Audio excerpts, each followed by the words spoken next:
O di sa hospital, wala mang bayad din na pag-check up lang yan doon. Mapila ka lang. O, magpaklay sa saro na baklay. Surunan na baraklayan. Laki.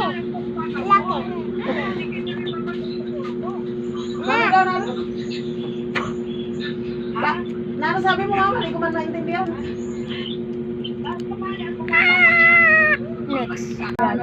Lagi nagpagamot si mama. Nagkaplahan ka mama nagpagamot dati. Nag-inom ka ng gamot. Ha? Di ba may... hindi ba dati nag-inom ka na ng gamot? Yung pan 6 month mo? Di ba dati?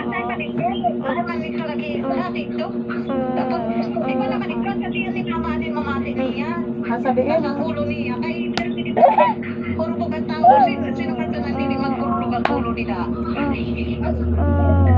Ano, makulog talaga sa ulo. Starters Nai-stress talaga. Next.